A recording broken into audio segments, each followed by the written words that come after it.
History has had its fair share of conquerors, those who have conquered small neighbouring tribes and those who have built their realms over the ruins of empires destroyed by them. Some are famous and others are barely mentioned in history books. However, very few have been likened to the best of them, such as Alexander the Great and Napoleon. In this video, we will be telling the story of Nader Shah, perhaps the last great ruler of Iran, the man who emerged from nowhere to make a final attempt to save the Safavid Empire from a painful demise, defeating numerous enemies and revolutionizing warfare. This video is sponsored by you. Unfortunately, the YouTube environment is not great right now, with the algorithm being friendlier to drama and react channels and YouTube being permissive of AI slop. We don't do drama and we don't do AI, but thanks to our members and patrons, our channel continues to make 3 public videos per week, with the team intact and going strong. In recognition of their generosity and contributions, members and patrons receive 2 additional exclusive videos each week, and access many other perks. Join them to watch more than 250 exclusive videos covering every era of history. Join them by scanning the QR code on your screen, via the links in the description or pinned comment, or by pressing the join button under the video. It is the turn of the 18th century. The Safavid Empire, which at its height controlled a vast territory spanning from the North Caucasus to Afghanistan, had long since fallen from its glory days. The empire, which reached its peak with a fearless conqueror like Shah Ismail I and a great administrator like Shah Abbas I, was slowly declining due to the ineffective rule of a succession of weak shahs. There were structural reasons for the poor state of the Safavid Empire, including the decline of the silk trade, the empire's main export commodity. At the same time, numerous problems arose due to the very nature of the Safavid regime. As a feudal state, the Safavid Empire depended on the cooperation of regional elites, governors, and tribal leaders for a vast array of functions, ranging from tax collection to raising armies for the state. This may sound contradictory, but such a decentralized system could only operate properly if the central authority was powerful and respected. In the absence of a powerful and functioning central authority, provincial elites were more reluctant to follow the rules of the state, tended to misappropriate collected taxes, and engaged in infighting with their neighbouring rivals. And this is exactly what was happening in the Safavid Empire in the 18th century. Unlike in the apex days of the Safavid dynasty, when its leaders were military, political, and even religious leaders of their realm, and were trained in these matters through practice, as the rule of the dynasty solidified, crown princes began to be kept in harems. There they were surrounded by women and eunuchs, and were deliberately kept away from the real world's troubles. As a result, despite being educated, a succession of Safavid Shahs had little to no experience in ruling and handling political and military matters. But although the trouble was slowly brewing in the Safavid Empire, Shah Sultan Hussein probably did not feel it within the confines of his grand palace, in his splendidly beautiful capital of Isfahan. But thousands of kilometers away, in the dangerous northeastern border area of Khorasan, the disorganization was more readily felt. In 1698, a boy named Nader Gulu was born into the family of Imam Gulu, a herdsman of the Afsharid Azerbaijani-speaking Kizilbash tribe. His exact place of birth is unclear, but many sources indicate that it was Dasgird, a village located northwest of Mashhad. As a member of the militant and nomadic Afsharid tribe, Nader is said to have been a good rider and hunter as early as the age of 10. This was a dangerous region, regularly plagued by raids from the Turkmen tribes, and young men were trained to be ready to fight at a very early age. Nader's defiant character was, to an extent, shaped by the troubles of his childhood and early adulthood. His father died when he was still very young, condemning Nader to a life of poverty. He is said to have been subject to ridicule for growing up in poverty without a father, but this experience apparently hardened his character instead of bringing him down. Moreover, this experience is said to have fostered distrust towards those in privileged positions, including nobility and mullahs. Having been brought up in poverty by his widowed mother may have been the catalyst for a relatively respectful conduct towards women during his future reign and military campaigns, particularly compared to how others treated women lacking male protection at the time. Around the age of 15, Nader entered the service of the governor of Abivad, Baba Alibek Kusa Amatlu, as a musketeer in his army. One of the main responsibilities of this army and Nader as its soldier was to fight against raiders and prevent them from taking loot.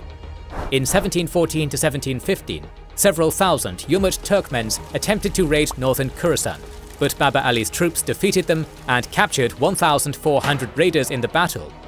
Baba Ali chose Nader to give this news to Shah Sultan Hussein in the capital, which indicates that either Nader distinguished himself against the raiders or was already in the good graces of the governor.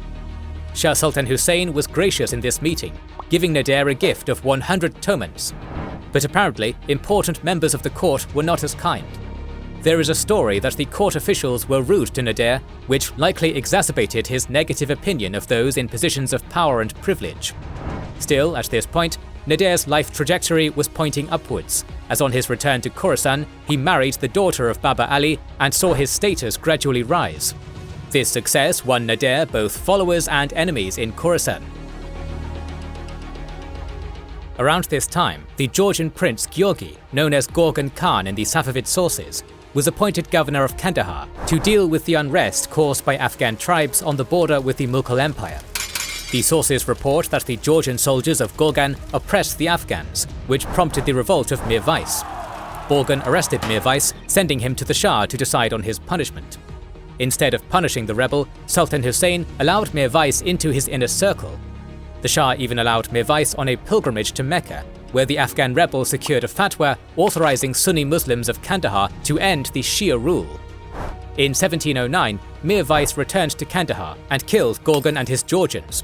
Kandahar was now out of Safavid control, with several armies of the Shah failing to defeat Mir Vais and his Ghilzai Afghans. Then followed the Abdali Afghans, who rebelled and won power in Herat. This state of affairs on the eastern frontiers of the empire gave Nader an opportunity to rise in the hierarchy. Chaos can indeed be a ladder. In 1716, Nader's father-in-law, Baba Ali, was sent from Mashhad to fight the Abdali Afghans and was killed. Baba Ali's brother, Korban Ali, became the new governor of Abivard, but soon he also died of illness, or according to other claims, was killed by Nader. The new governor, Hassan Ali Khan, officially appointed Nader as his deputy, and very soon, Nader became the de facto ruler of Abivard. During this period, Nader participated in several campaigns aimed at defeating the Afghans, but none of them were successful. On one occasion, he was almost killed. In any case, he learnt from this experience, which would be used in his future campaigns. However, all these troubles did not prevent Shah Sultan Hussein from enjoying his life filled with wine and concubines. The Shah was happy to enjoy the privileges of being emperor, but did not like to shoulder the burden of ruling. He was content with leaving the political and military matters to court officials, nobles, and eunuchs. In 1706, Sultan Hussein set out on a pilgrimage with a huge entourage of 60,000 people to Qom and Mashhad, the holy cities for the Shia. This was an extremely financially costly endeavour for the state treasury and the provinces along the Shah's route. While he was away from Isfahan, a severe food shortage in the capital caused thousands to gather in front of the Ali Kapu Palace, the Shah's residence. The enraged public shouted insults at the Shah and threw stones at the palace, showing the level of authority and respect that Sultan Hussein had among the capital's population at the time. There were troubles on the border regions of the empire, including the Caucasus, Kandahar, Herat, and the Persian Gulf Islands. And the Shah was either unresponsive to these challenges or ineffective in overcoming them. Particularly, the failure to defeat the Afghans emboldened them. In the autumn of 1719, Mahmud Hotaki of the Ghilzai Afghans of Kandahar, the son of Mir Vais, sacked Kerman with 10,000 men, comprehensively looting the city and killing many of its inhabitants. 2 years later, Mahmud once again marched with his army to besiege Kerman. This time the city was better prepared, but suffered terribly under a lasting siege, which ended with Kerman paying 1,700 tomans to end the siege. The Afghans then moved to besiege Yazd, but the defences of the city stood tall. At this point, Mahmud had lost a significant number of men in battle and due to desertion. But given the apparent weakness of the Safavids, he decided to make a huge gamble. His army marched directly on Isfahan. Panic ensued in the Safavid capital. Instead of staying put in Isfahan and waiting out the Afghan siege until a more powerful army could be raised elsewhere to relieve the capital, the Shah decided to move the army stationed in the capital and defeat the Afghan rebels in a decisive battle. The Shah's army had more men, but it was disorganized due to rivalry, a lack of communication, and a lack of a common plan between different units and commanders, which doomed it to defeat in the Battle of Gulnabad on the outskirts of Isfahan. Afterwards, Shah Sultan Hussein could have left the capital and rallied his loyalists for further resistance against Mahmud, but instead, in October 1722, he surrendered. The Shah abdicated his throne. Although his successor, Tahmasp, continued attempts to rally the Safavid loyalists to recapture the capital, the mighty dynasty, which had reigned over Iran, the Caucasus, eastern Anatolia, parts of the Middle East, and Central Asia for more than 2 centuries, had practically fallen. The capital was in the hands of the Afghans. Meanwhile, the Ottomans had captured the Caucasus, while the Russians were trying to gain a foothold on the Caspian shore. Remember, chaos can be a ladder. In retrospect, it certainly was for Nader. As the state authority collapsed, Abivad's governor fled the city, and Nader became its de facto ruler. Taking advantage of the chaos, he solidified control over the surrounding areas, including Kalat, a former fortress of Timur, and won the loyalty of several small local warlords and chiefs.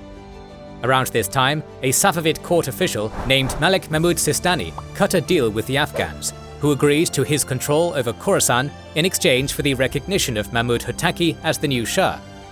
Nader was not strong enough to oppose Malik Mahmud's authority, while Malik Mahmud did not want to risk his army in a campaign against Nader's fortified sphere of control. The consensus was reached when Nader accepted the authority of a new governor sent to Abivad by Malik Mahmud, while Nader was now in charge of administering justice, and he used, or perhaps abused, this authority to its fullest.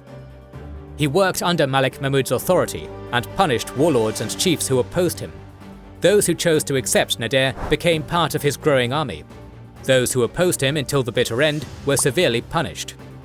According to historian Michael Axworthy, these tactics of benevolence to those that submitted, combined with harshness to prevaricators and traitors, proved successful.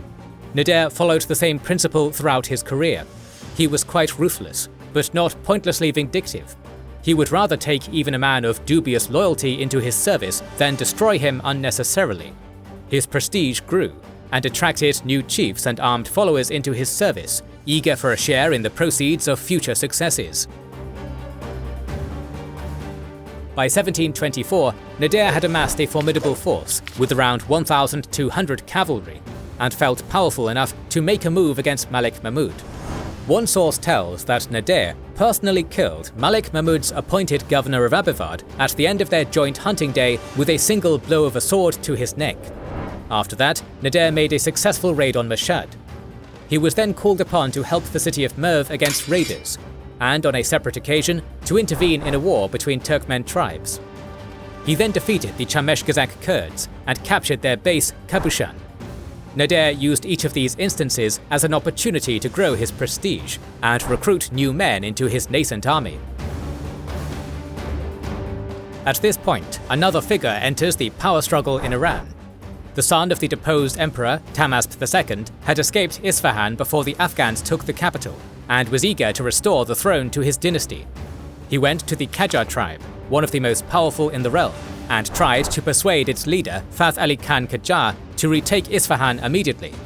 But Qajar advised caution, and suggested that Tahmasp capture Mashhad from Malik Mahmud first. Tahmasp reached out to Nader, and secured his participation in this campaign. In September 1726, Shah Tahmasp II and Fath Ali Khan Qajar marched on Khorasan. There, Nader joined them with a force of 2,000 cavalry and infantry, a few cannons, and Zanbarek camel guns. Nader met Tahmasp as a Shah, knelt before him, and pledged his allegiance. As a gesture of gratitude, Tahmasp hugged Nader and gave him the title of Khan. This was the moment when Nader started his rise from a regional force into an actor capable of influencing affairs on the imperial scale. Nader immediately won a few skirmishes against Malik Mahmud's forces. Fath Ali Khan saw his influence over Tahmasp wane, and he decided to reach out to Malik Mahmud. Nader's scouts captured Qajar's letter, and he was executed for his treason. Malik Mahmud saw this moment as an opportunity to crush the weakened royal host, but was comprehensively defeated by Nader. Even though he managed to get back behind the city walls of Mashhad, there was no relief in sight for the besieged city, and very soon he surrendered to Tahmasp and Nader. But towards the end of 1726, Tahmasp II started growing jealous of Nader's authority, as the Shah's courtiers did their best to turn the young Shah against his commander-in-chief. In early 1727, he slipped out to Kabushan and sent letters throughout the empire, calling Nader a traitor and asking for military support against him. But Nader was quick to act, and after defeating Tahmasp's small force, had the Shah at his mercy. Nader chose to forgive Tahmasp and celebrate Nowruz together with the Shah in Mashhad. Although Nader was clearly on the rise, he still apparently needed someone from the Safavid dynasty for the sake of legitimacy. Nader was in no rush to capture Isfahan and lay claim to the Safavid crown yet. He decided to deal with the Afghan threat coming from the east first. In September 1727, his army laid siege to Sangan, and a month later the town was taken. Soon, Nader's army had to face a 7,000 to 8,000 strong Abdali Afghan army near Sangan. The sources report that Nader only had around 1,000 men. He placed his musketeer infantry in entrenchments, which allowed them to fire at the attacking Afghan forces, and made sure to protect them with some 500 of his best cavalry, maneuvering throughout the battlefield. Nader personally took part in this 4-day-long battle, which ended in the Afghan retreat to Herat. Nader returned to Mashhad, where the nominal Shah Tahmasp was conspiring against his commander, but to no avail. Tahmasp tried to flee Mashhad on several occasions, but each time, Nader's men would capture him and bring him back. At one point, Tahmasp even tried to kill himself with a knife, but Nader personally prevented this. At this point, Nader was using Tahmasp's seal and issuing orders in his name. After defeating several rivals in Mazandaran and Astarabad, Nader set his sights on Herat once again. The Afghans still controlled Isfahan, and Nader thought that before marching on the capital, he needed to take the whole of Khorasan under his control and defeat the Afghans in his rear. On May 4, 1729, Nader's 15,000-strong force met with Aliya Khan's Afghan Ghilzai force of approximately the same number near Kafakala, 80 kilometers west of Herat. Nader once again placed his musketeer infantry in the rear, protecting them on each flank with cannons, while he took charge of the cavalry reserve. Nader planned to draw the Afghans towards his infantry and cannons and defeat them with superior firepower. The battle started when Nader sent a small cavalry detachment against the Afghans to wear them down and bring them closer to his musketeers. This part of the plan worked, as the Afghan cavalry charged Nader's infantry's left flank furiously. Aliya Khan's forces managed to push back their left flank, creating a really threatening situation for Nader. And just like in the Battle of Sangan, Nader led a personal charge of cavalry to relieve his forces, getting wounded in the process. But he succeeded in repelling the Afghan attack. After a tough battle, both sides decided to regroup. Aliya Khan withdrew east towards the Harirud River, while, after an initial withdrawal, Nader continued his march on Herat. At this point, both camps received word that some 10,000 Afghan men, under the command of Zulfikar Khan, were en route from Farah to assist Aliya. Nader needed to act fast and defeat Aliya Khan decisively before he got reinforcements. Several more skirmishes took place between the sides, as Nader's firepower continued to prevail over the Afghan cavalry. But the decisive battle eluded Nader. At this point, the hero of our story decided to engage in a psyop, as we now call it. He sent a column against Aliya Khan's army with loud victory drums and horns, to make the Afghan army believe that Nader had already dealt with Zulfikar Khan's force. Nader left a portion of his force to engage with the approaching Zulfikar Khan's army, while the rest were sent to pursue Aliya's force. However, a violent sandstorm erupted at this point, preventing any meaningful engagement between the sides. Both Afghan armies managed to retreat into the city walls of Herat, bracing for a siege.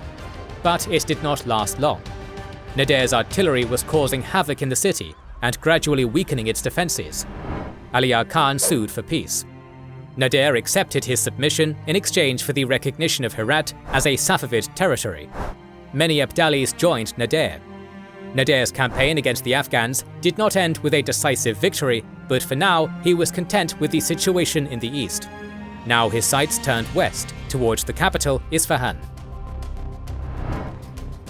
By the 1730s, what used to be a small army had grown into a well-drilled force of 20,000 to 30,000 men. It had superior firepower compared to all other rival armies, with a decisive commander who knew when to punish his foes and when to bring them into the fold to expand his army. Nader's military prowess and political cunning enabled him to rise in status, capitalizing on the chaotic situation within the Safavid Empire. But this was only the beginning of his rise. By that point, Mahmud Hotaki, the man who defeated the Safavid Shah Sultan Hussein to capture Isfahan, had already been killed by his cousin Ashraf. The new Afghan ruler managed to halt the Ottoman advance just west of Isfahan, forcing them to retreat all the way back to Baghdad. But internally, things were not getting any better. During the war with the Ottomans, Ashraf ordered the beheading of Shah Sultan Hussein to send the Ottomans a message. Chaos, famine and disease were ravaging the formerly Safavid territories. The Afghan occupiers engaged in murder, robbery, and were generally uninterested in ruling for the good of the people. A series of unsuccessful revolts broke out against the Afghan rule by rebels, many of whom claimed to be the sons of Sultan Hussein. We do not know whether any of them really were, but we do know about his son, Tahmasp. At this point, he was a pawn in Nader's power games, but nonetheless, he was the rightful heir to the Safavid throne and carried symbolic political importance. The aforementioned revolts under the Safavid name and news of Nader's success in Herat prompted Ashraf to move with a 40,000-strong army towards Khorasan to defeat Nader and Tahmasp in August 1729. By early September, the Afghan army was besieging Semnan. Around this time, Nader's 25,000-strong army moved out to intercept Ashraf and set camp around Bastam. Nader sent word to the garrisons of Semnan, asking them to hang tight until his army arrived. Upon finding out about Nader's arrival, Ashraf left a small force to continue besieging Semnan, while the majority of the army under his command moved towards Nader. The first engagement between the armies took place near Sharud sometime in September 1729, when Ashraf's advance guard under Muhammad Said al-Khan tried to attack Nader's artillery, but was beaten back. From there, Nader's army advanced to meet with the Afghan army near the village of Mehmandost on the Sharud River Valley with two steep hills on either side. On September 29th, Nader's army divided into 4 units, and Ashraf's army, divided into 3 units, formed up for battle. We do not know about the exact size of the fighting force on each side, with sources reporting anywhere from 6,000 to 25,000 soldiers for Nader and from 16,000 to 40,000 for Ashraf. But most sources agree that Ashraf had a manpower advantage during the Battle of Mehmandost. Ashraf was so confident in his victory that he designated a 2,000 to 3,000 cavalry force to wait for the Safavid army to retreat and pursue them to capture Nader and Tahmasp. At the start of the battle, something unexpected happened, as Nader ordered his host to withdraw to the left towards the Tal Hills. A several thousand-strong cavalry unit from the rearguard was tasked with covering this withdrawal. Ashraf thought Nader was retreating and ordered his left flank, commanded by Muhammad Said al-Khan, to attack. Nader's cavalry delayed the Afghans with firearms and arrows, allowing the army to reposition. Now Nader's cannons and Zanburek guns were positioned on the slopes of the Tal, with the rest of the army in front of them. Ashraf ordered his army, the vast majority of which was cavalry, to attack Nader from all sides in a fierce, decisive charge, attempting an enveloping movement with his numerically superior force. It must have been a truly terrifying sight for Nader's men, seeing tens of thousands of riders fiercely charging on them, but his army was disciplined and waited for their commander's order. Only when the Afghans were close enough, Nader's cannons started shooting at the Afghan center, killing hundreds almost immediately. Ashraf's army continued advancing on Nader's flanks, which is when Iranian musketeers started firing. The momentum of the Afghan attack was now lost. They failed to break into Nader's ranks.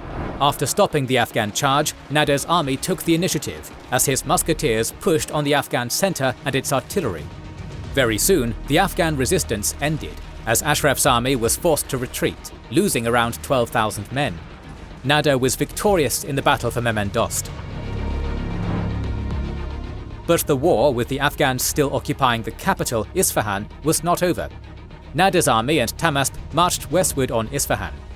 The people on the way, tired of almost a decade of chaos, were happy to see a Safavid prince with a realistic shot of winning back the throne.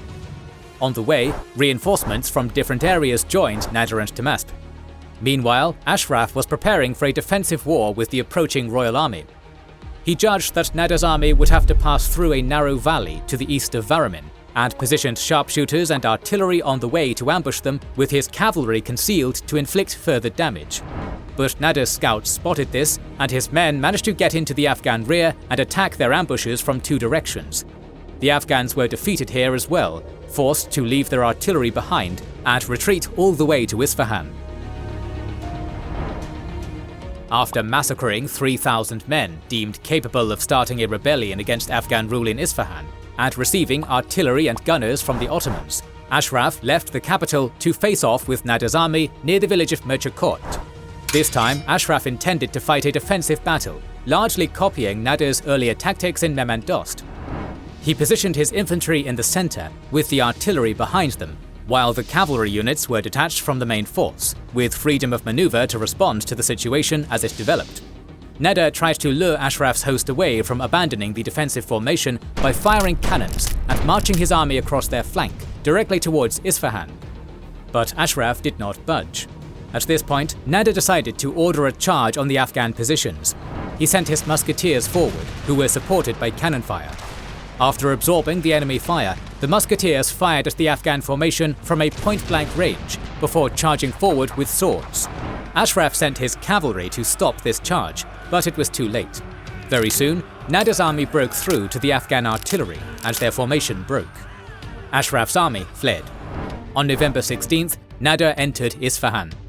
A few weeks later, Shah Tahmasp arrived as well. Nader met him outside the city walls with a formal ceremony. The capital residents rejoiced at the return of a Safavid Shah, hoping that things would now get back to normal. After putting an end to looting and restoring order in Isfahan, the Safavid court started planning its next move. After all, large swaths of the formerly Safavid territory were not under their control. Shah Tahmasp wanted his commander, Nader, to pursue Ashraf and end the Afghan threat once and for all, and rescue the Safavid princesses he kidnapped on the way out of Isfahan. But Nader acted as if he was not keen on another campaign, claiming that his men were tired and that it was time to return to Khorasan. This is unlikely to be true, since energetic Nader was not one to shy away from military campaigns to expand his influence. Michael Axworthy, a prominent historian of Nader Shah, argues that the Afsharid general was merely putting on a show to extract rewards and concessions from Tahmasp for helping him win back the throne. Nader only agreed to finish off Ashraf after Shah Tahmasp granted him personal rule over Khorasan, Kerman, and Mazandaran, allowing Nader to collect taxes throughout the country for the army and giving his sisters in marriage to Nader and his son Reza Qoli. Simultaneously, Nader became the ruler of a significant portion of the Safavid territory, expanded his personal legitimacy by marrying into royal blood, and secured funding for his army. The stage was set for the expansion of Nader's power. And just as he was diligent and attentive to detail in military matters, Nader was also very thorough in tax collection. According to Axworthy, Nader paid close attention to money matters, and over the succeeding years built up a complex network of officials, inspectors, and spies to control and monitor taxation, changing and strengthening the structures that had served the Safavids. Each province had to submit regular accounts. After the laxity of the later Safavids and the chaos of the Afghan-dominated period, a strong central authority with real administrative control returned. But Nader's tax demands were high. They were sometimes doubled without warning, and the penalties for evasion were harsh. Nader gained a reputation for having eyes everywhere. On December 24, 1729, Nader's 20,000 to 25,000 strong army marched on Ashraf. The two armies met at Zankan, northeast of Shiraz. Yet again, Ashraf attacked, but was beaten back by the disciplined musketeers of Nader. In the ensuing counterattack, which Nader personally led, the Afghan army was defeated. Ashraf sent the captive royal princesses to Nader as a gesture of surrender. The rest of the Afghan army disintegrated, while Ashraf managed to escape. Nader had decisively won this round of the war against the Afghans. But Nader was not one to sit idly. The western part of the empire was still under Ottoman occupation. From Shiraz, he sent a letter to the Ottomans demanding the return of these territories, but with no answer forthcoming, Nader marched his men for another campaign. This time against the Ottomans. he arrived very quickly in Nahevand, taking the Ottoman commander by surprise. Confident in their previous victories over the Safavids, the Ottomans decided to engage them. But after a short battle, they retreated to Hamadan. Evidently, this was not the Safavid army of old. A 30,000 reinforcement force was sent to aid the Ottoman army in Hamadan. Nader, with his 25,000 men, approached the Ottoman army in the Malaya Valley with a small stream separating the two forces. Both armies shared similarities in their composition, with the bulk of their forces consisting of musketeer infantry. At the beginning of the battle, musketeers of both armies came within firing distance of each other and exchanged fire. In the early going, neither side had an advantage, as cannon and musket fire raised a cloud of smoke and reduced visibility on the battlefield. Taking advantage of this, Nader strengthened his right flank under the cover of smoke. He broke the stalemate when he ordered his right wing to cross the stream and launch a daring assault on the Ottoman left, which was caught by surprise. For hours, the Ottomans resisted the Safavid assault, but their morale was broken when the Ottoman standard-bearer was killed. The Ottoman army fled, with Nader's cavalry pursuing them, killing and capturing thousands. The victory at the Malaya Valley enabled Nader to take Hamadan and Kermanshah. Rumours of defeats in the east caused unrest in Istanbul, and the Ottoman government sued for peace with the Safavids. But Nader did not really care about negotiations between the governments, and pressed on to decisively defeat the Ottoman army. Nader approached the Ottoman army at Mehmandost, but the latter fled without offering any resistance. Several skirmishes later, the Ottoman army, suffering from low morale caused by a series of defeats, had been disintegrating. After defeating the Ottoman governor of Tabriz, Mustafa Pasha, near Sahalan, Nader entered Tabriz, the old capital of the Safavids.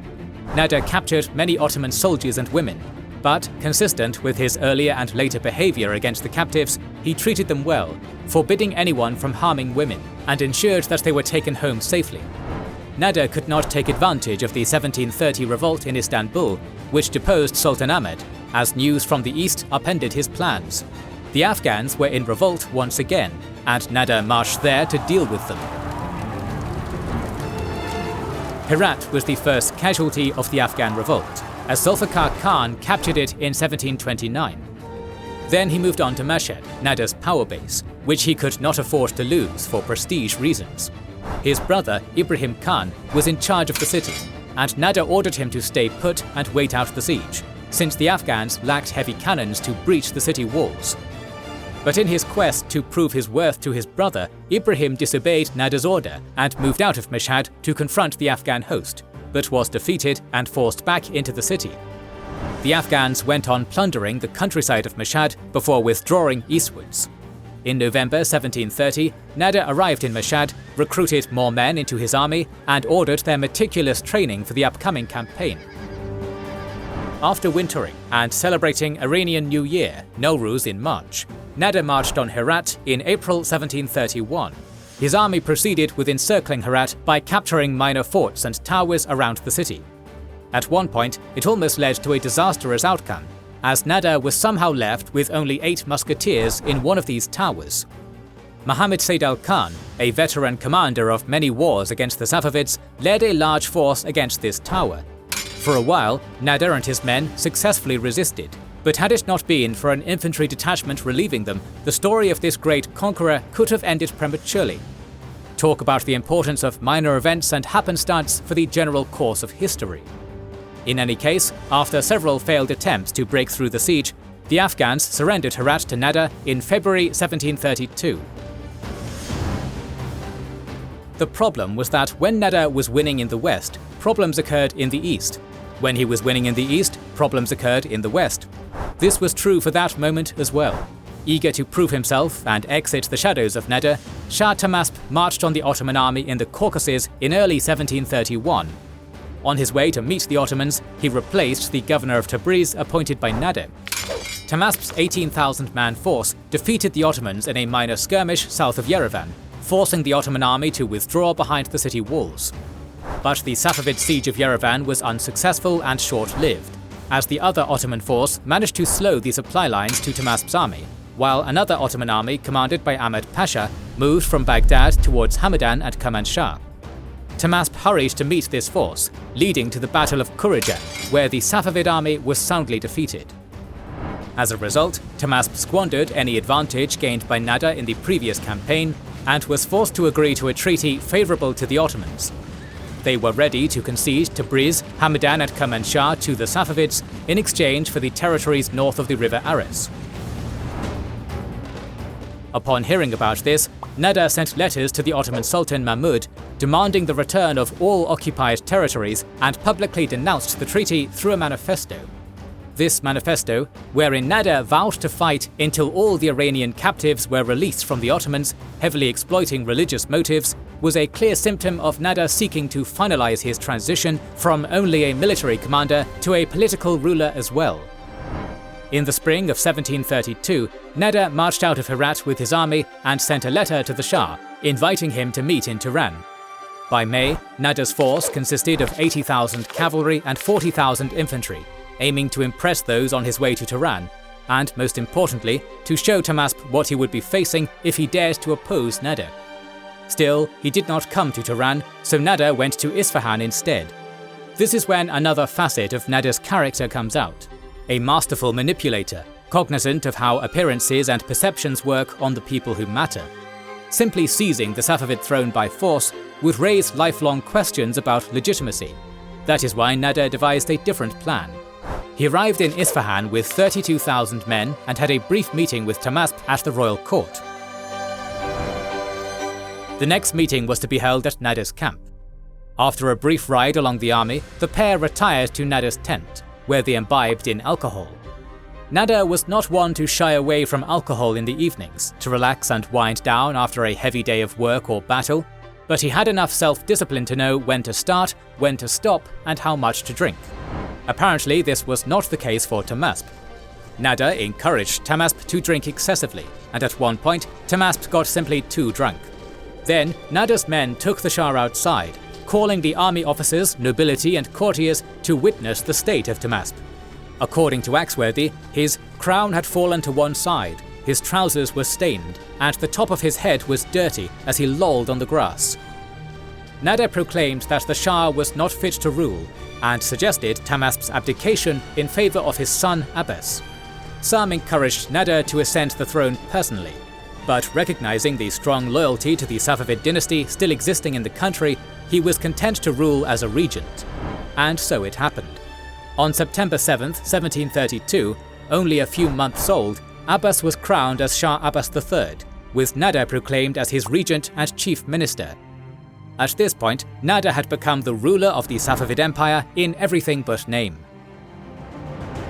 Upon becoming regent, Nader removed the Safavid royal family and the infant Shah to a harem in Qazvin, while valuables were taken from the palaces of Isfahan. This marked the end of Isfahan's great era, since its economy depended heavily on the court and bureaucracy. Nader, however, was not a palace ruler. True to his semi-nomadic background and restless character, he spent most of his life on campaign and handled administration on the move. After becoming Shah, he shifted the capital to Mashhad, with the fortress of Kalat serving as court and treasury. Nader was a general first and a ruler second. His main concern was maintaining a powerful standing army, and taxation served that goal above all else. He expanded and improved his musketeers, equipping them with new firearms and horses, which required steady pay. War booty was not enough, so taxation became heavy. As regent, he introduced reforms that centralized revenue collection. Provincial governors gathered taxes, kept what they needed locally, and sent the rest to the treasury. The system was prone to abuse, but Nader controlled it through fear, spies, and loyal appointees. He also ordered a broad survey of lands and properties, including religious estates, to assess tax potential, overseen by his close companion Taghi Khan Shirazi. Officials had to submit regular reports, and corruption or negligence was punished. These reforms strengthened central authority, but the burden on ordinary people was severe. Merchants were heavily taxed, while peasants faced requisitions of cattle and food for the army, worsening living conditions, damaging the economy, and fueling discontent. Resettlement was another key policy. Like the Safavids before him, Nader used forced migrations to punish rebellious groups or reward loyal ones with frontier lands. Many people were moved to Khorasan, Herat, and the Caucasus to ensure control and repopulate war-ravaged areas. This won him some tribal loyalty, but left punished groups resentful and waiting for opportunities to rebel. Contemporaries described Nader as a tall, powerful, and charismatic man with a commanding voice. Constant campaigning gave him a weather-beaten appearance, which only added to his presence. He lived simply, eating plain food, sometimes sleeping outdoors under his cloak, and sharing the hardships of campaign life. He was no ascetic, though. He drank with close companions, and sometimes used private drinking gatherings to build political relationships. The English East India Company representative also described him as highly attracted to women. Yet, unlike rulers ruined by excess, Nader remained disciplined. Military and state affairs always came first. He was fierce and resolute, willing to execute those who betrayed, disobeyed, or broke their word. But he was not wantonly cruel. His punishments were usually driven by political and military calculation, not sadism. He often pardoned defeated enemies, and even recruited them into his army. Sources also note that he protected captured women from harm, and was regarded as fair and impartial in dealing with his subjects. For instance, the Greek merchant and traveller Basili Vatatzes wrote about Nader. To such an extent was his reputation for justice known, that not only did the powerful culprits become afraid and cease their injustices, but also the weakest held him as their champion, as he allowed them to live without fear and in safety through his safe judgments. In another example, after one of the battles with the Ottomans, the Kurds and the Afsharids of Nader's army came to blows over the war booty the Ottomans left behind. Nader could have sided with men of his own Afshar tribe, but he judged in favor of the Kurds, demonstrating that tribalism was not part of his character. For now, let's not give you too many spoilers and just add that in later years of his life, his illness and paranoia eliminated many things that his supporters and companions admired about Nader.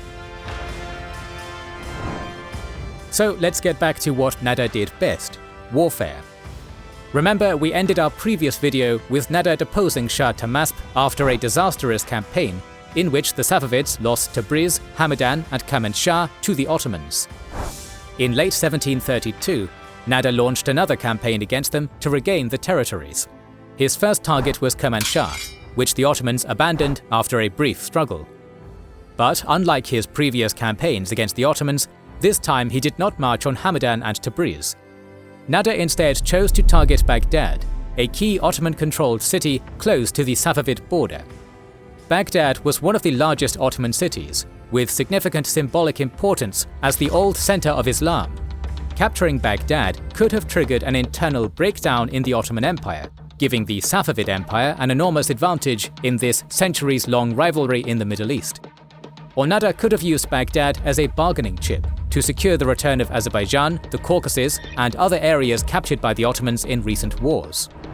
And Nader believed that his 80,000-man army, the largest he had assembled until then, would be sufficient for such a tall task. In December 1729, they crossed the border. He intended to move through the Zagros Mountains, an audacious or perhaps adventurous and ill-advised decision given that the Ottomans had a strong point in a mountain pass called Sapol-i-Zahab, and due to obvious terrain difficulties exacerbated by snowy winter weather. Many of his men struggled with this march and fell behind.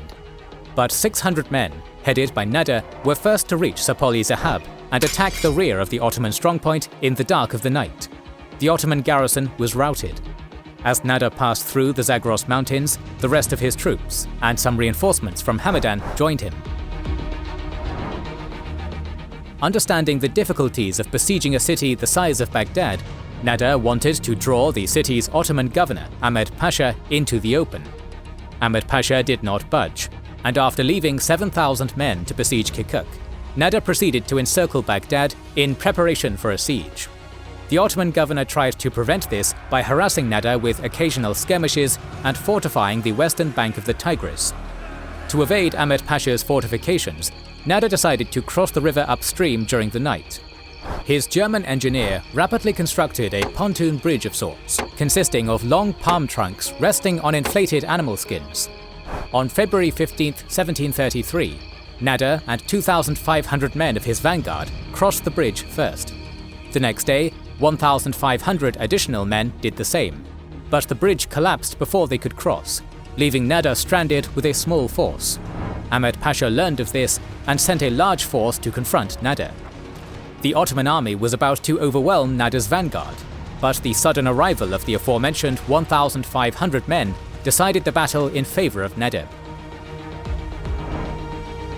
Baghdad was now fully encircled with a 100,000-strong Safavid force under Nader's command. Since the Ottoman heavy cannons had a greater range than the Safavid field artillery, breaching the city walls was not an option.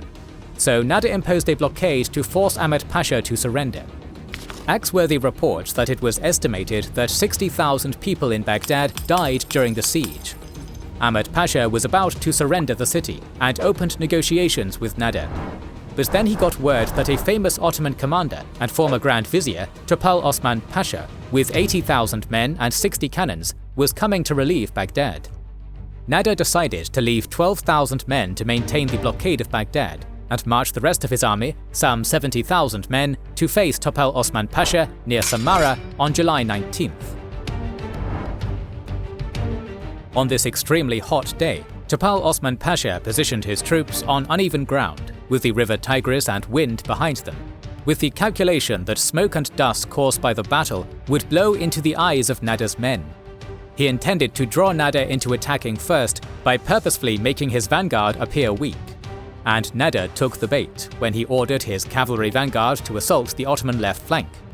But this first charge was beaten back by the Ottoman cannon fire. Then Nader decided on a full frontal assault with 50,000 men, the bulk of his army. Remember that Nader had won all his battles, including against the Ottoman armies, and this decision may have been the result of overconfidence caused by his victory streak. Initially, the situation looked promising for Nader, as his forces pushed Topal Osman Pasha's center all the way back to their camp, capturing several cannons. At this point, 2,000 Kurdish soldiers of the Ottoman army left the battlefield, making the situation worse. But just as the situation started looking bleak for the Ottomans, Topal Osman Pasha stabilized the situation when he sent 20,000 from his reserves into the battle. The bloody battle continued for hours, with huge losses on both sides. There was a stalemate. Neither side could achieve a decisive advantage. As Axworthy put it very eloquently, each man fought in his own narrow world of confusion, smoke, dust and fear, with little idea of anything more than a few yards away, and little sense of anything beyond survival and keeping faith with his closest comrades. The long battle was to the advantage of the Ottomans, who could drink water from the Tigris. Indeed, sometimes relatively small details can significantly influence the fate of major battles. Nader was fighting amongst his men. He would ride into the most threatening portions of the battlefield to encourage his men. Amidst all this chaos, Nader wounded an Ottoman soldier with a lance, who fell together with his horse, causing Nader's horse to fall down as well. The rumor of Nader's death quickly spread through the Safavid ranks.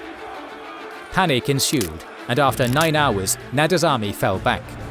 The Battle of Samarra was the first defeat for Nader. He lost 30,000 men. Although Topal Osman Pasha won, he also lost 20,000 men.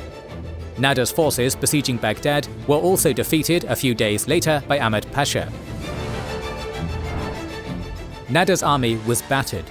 He understood that lingering could be risky, and anyone with ambition to topple him may see his first defeat as an opportune moment to oppose him. Therefore, he quickly regrouped in Hamadan, ordering new recruits and new supplies from his governors, intending to confront the Ottoman army in Iraq once again. However, this new and rapid recruitment campaign was a massive strain on ordinary people, particularly residents of the empire's western provinces, which had been a battlefield for so long.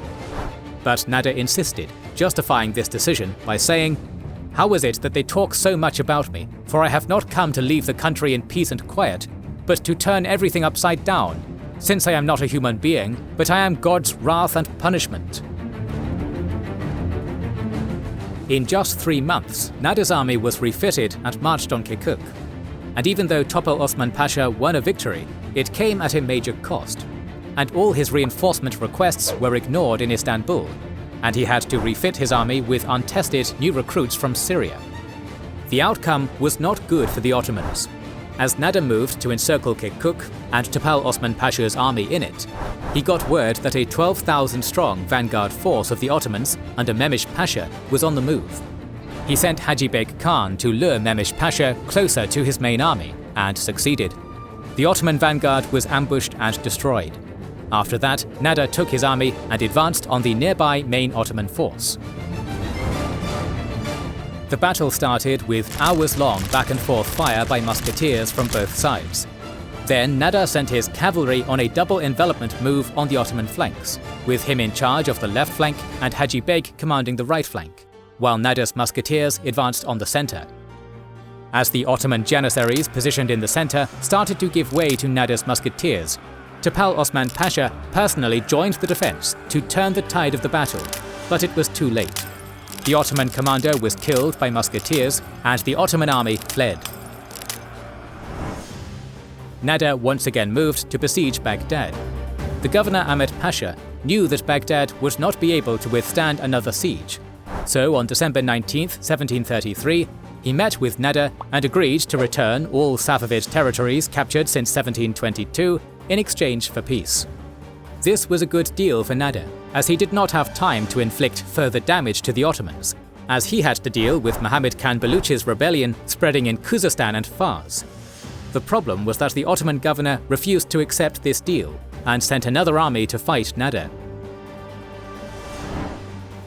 After defeating the rebels, Nader decided to move his army into the Caucasus to retake the Ottoman-occupied territories. First, he moved to the Greater Caucasus and defeated the Lezgis under the command of Sorkai Khan in Shamiki and Kechmez, forcing him to withdraw to Dagestan. Nader then marched to besiege Ganja in November 1734. The Ottoman artillery remained superior to the Safavid cannons, leaving the blockade and starvation of the Ottoman army as the only option. At this point, Russia, which still controlled some of the Caspian shore, was eager to create an alliance with Nader against their old foes, the Ottomans. In 1734, Prince Golitsyn met with Nader, telling him that the Russian army was ready to withdraw from the Safavid territories in exchange for an alliance against the Ottomans, the terms of which were later formalized in the Treaty of Ganja in March 1735. Meanwhile, Nader was trying to lure the Ottoman general Abdullah Köprülü into the open for a decisive battle, and decided to lay siege on Yerevan and Tiflis as well to force him out of Kars. Finally, Abdullah Köprülü moved towards Yerevan with 50,000 cavalry, 30,000 infantry and 40 cannons, and Nader marched to intercept the Ottoman army with his 15,000-strong vanguard, while the main 40,000-man force was behind them. The sides met at Murat Tepe or Bagavad near the river Arpache. Nader ordered a small unit to wait in ambush in nearby woods, while another unit of 3,000 men was sent to attack. With the Ottomans busy dealing with them, Nader personally charged a small hill with 2,000 to 3,000 musketeers, where Abdullah Köprülü Pasha had decided to place his artillery. Caught by surprise, the Ottoman gunmen were overrun and their artillery captured. This was an instant blow to Ottoman morale. Not wasting any time, Nader ordered another unit to attack the Ottoman artillery on their left wing to preoccupy them, while sending his center to engage the Ottoman center. This push, combined with relentless fire from Nader's cannons and some 500 Zanbureks, sent the Ottomans into retreat. The victory over the Ottomans and the subsequent restoration of the western and northwestern provinces of the Safavid Empire were a major triumph for Nader. The Safavid dynasty was a shadow of its former self. By this point, the ruling family of Iran carried ideological symbolism for some of the empire's elites, but had no military, economic, or political power to assume real authority. Neither they nor anyone else was in a position to rival Nader for supremacy. In 1735, he invited the elites, nobles, clerics, and officials to a Kurultai in the Mugan Plains, a suitable grassland to accommodate some 20,000 expected attendees and their horses. A makeshift town with 12,000 huts, a palace with courts, mosques, baths, and a bazaar was built for this purpose. In February 1736, the elites gathered in the Mugan Plains at the confluence of the Kura and Aras rivers. Nader made sure to impress the attendees with displays of wealth and power. After many grand feasts with the delegates and some private meetings, they were brought in small groups to Nader's trusted advisors, Tahmasp Khan Jalaya and Mirza Mehdi.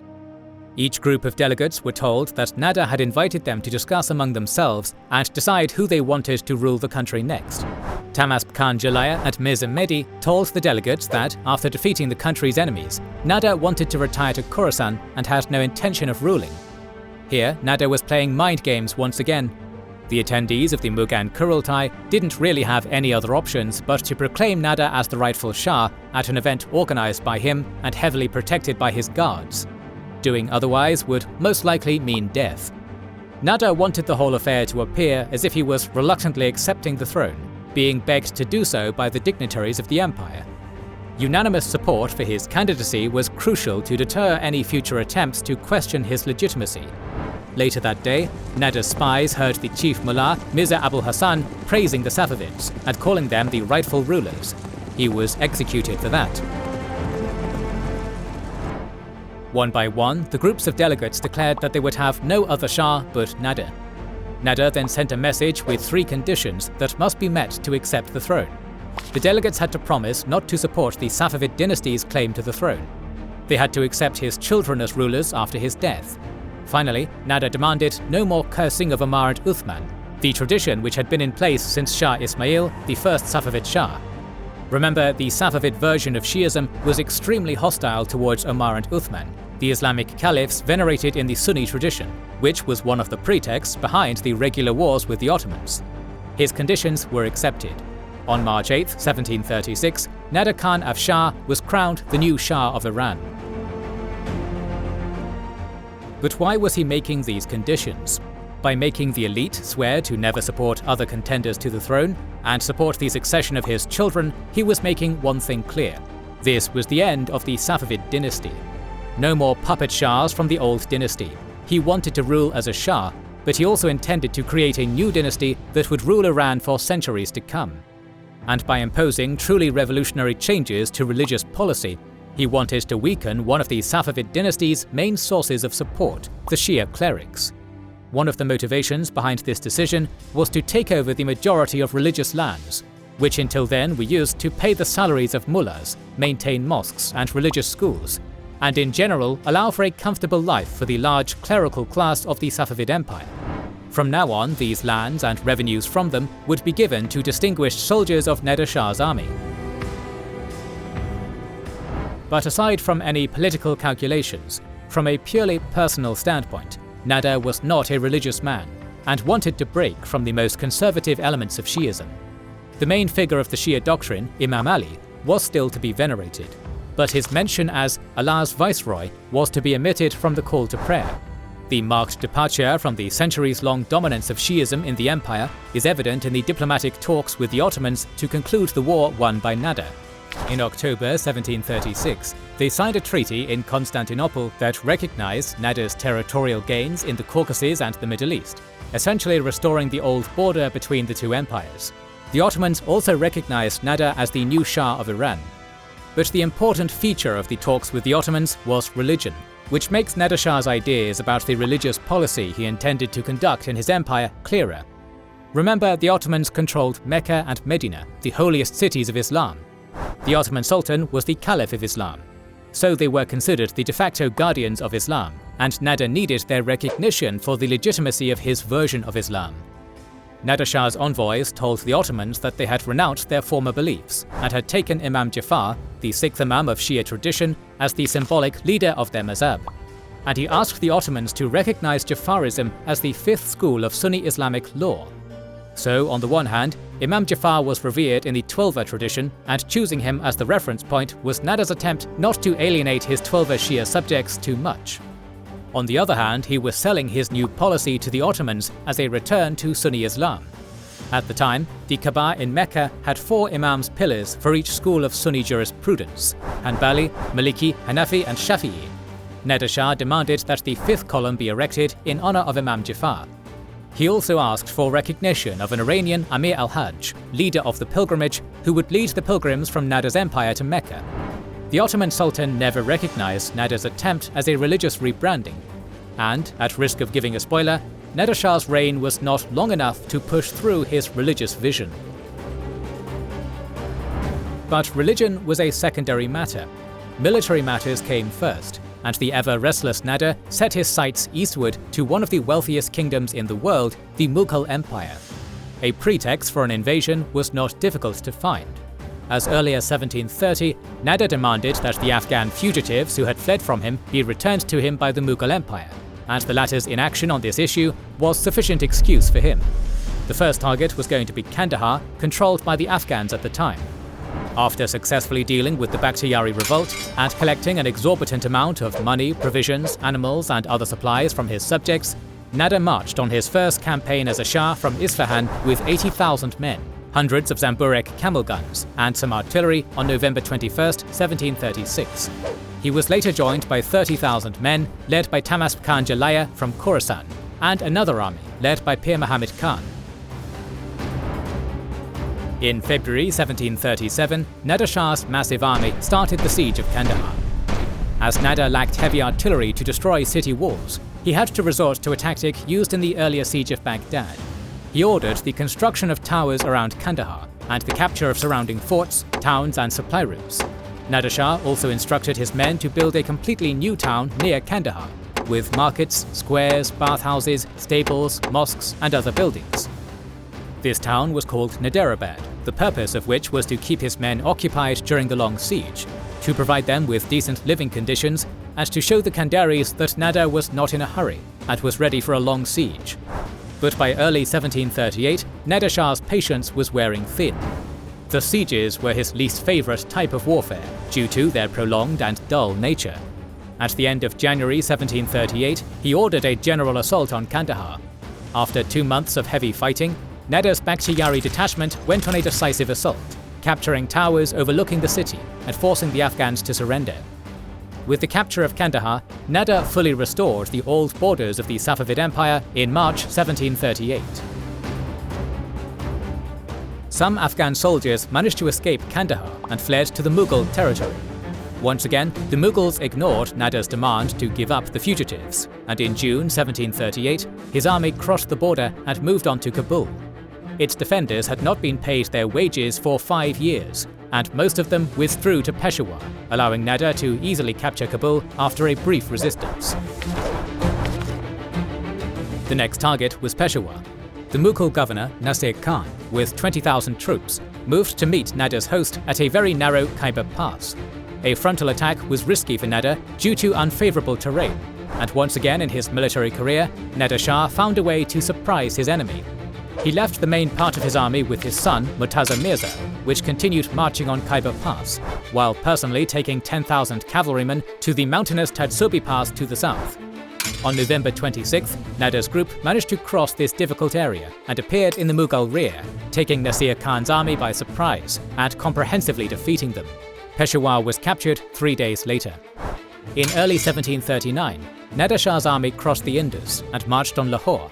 After a brief resistance, the governor of Lahore surrendered the city.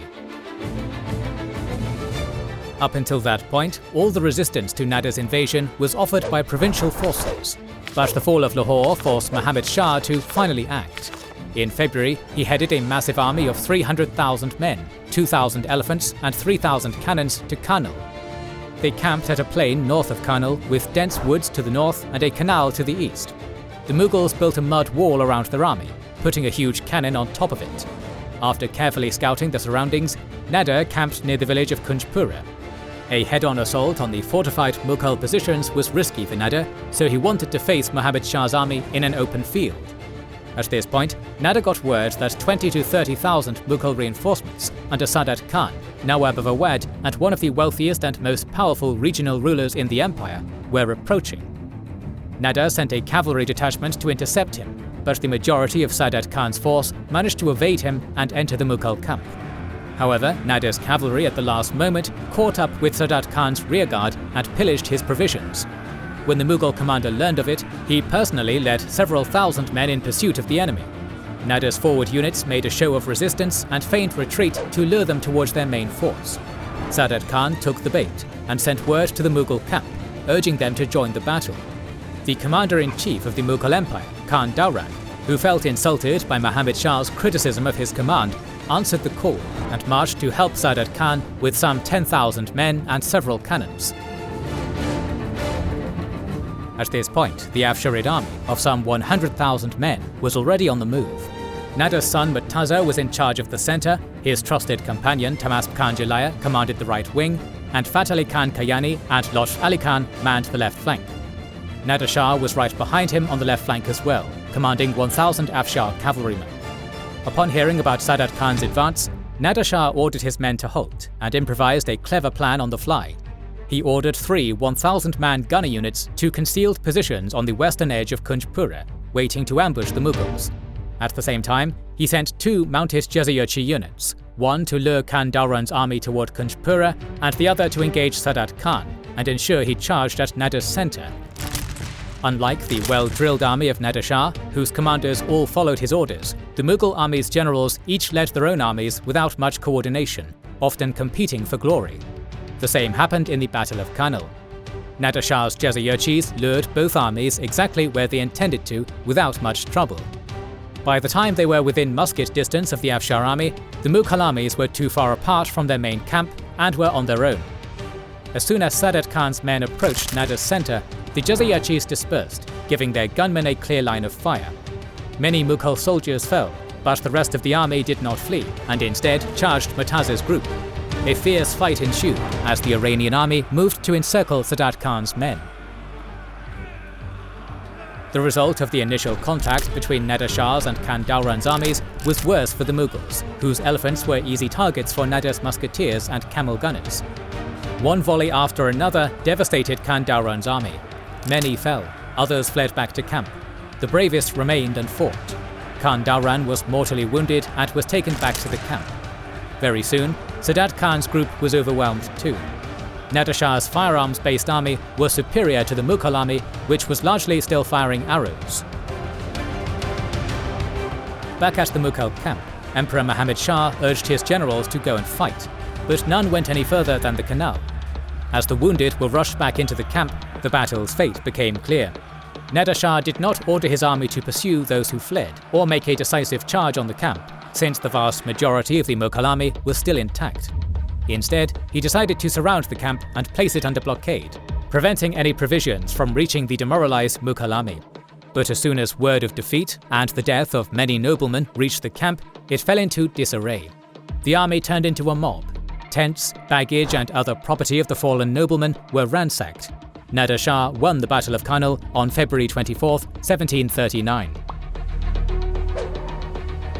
Understanding the direness of their situation, the Mughals sued for peace. Emperor Muhammad Shah's closest advisor, Nizam al-Mulk, went to Shah Nader's camp, conceding defeat and arranging for a meeting with the emperor. On February 26th, the two emperors met.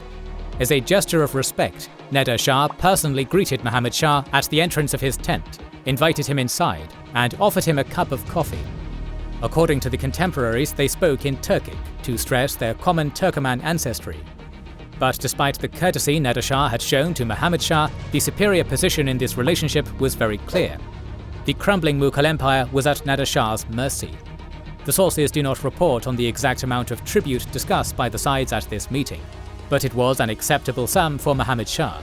He was allowed to return to his camp on that day. However, later the Mughal ministers captured by Nader Shah told him that he could ask for way more. Nader summoned Muhammad Shah to his camp a few days later once again, and he was kept under guard there. The Mughal army scattered, leaving their belongings and horses to the victors. On March 20th, 1739, Nader and his massive army entered Delhi. But this occupation was far from peaceful. The people of Delhi rioted against the foreign invaders, killing 3,000 soldiers of Nader's army on March 22nd. The response was devastating. Close to 30,000 people living in Delhi were massacred in the ensuing days. Nader's occupation of Delhi did not last long. Muhammad Shah agreed to concede the territory captured west of the Indus to Nader Shah, along with marrying his daughter to Nader Shah's son, Murtaza Mirza. Most importantly, the Mughals were forced to pay a massive tribute in gold, silver, jewels, other valuables, elephants, the Peacock Throne of the Mughal Empire, and other artifacts. It is difficult to put a monetary value on these excessive war reparations. Michael Axworthy claims a number close to 700 million rupees. To put it in context, Axworthy calculated this loot to equal the total cost of the French campaign in the 7 Years' War. The loot from India was so massive that it allowed Nader Shah to pay his army and declare a 3-year tax-free regime in his empire, giving his subjects brief relief before they were put under further economic strain by new campaigns. Nader's decisive victory in India made him world famous as one could be back in the 18th century. His rather easy victory also signalled the bankruptcy of the Mughal Empire and put the British Empire on notice. But it was not all good news for Nader Shah. At the time of his Indian campaign, sources started reporting about symptoms of digestive and urological illness, which were going to make him increasingly depressive and paranoid.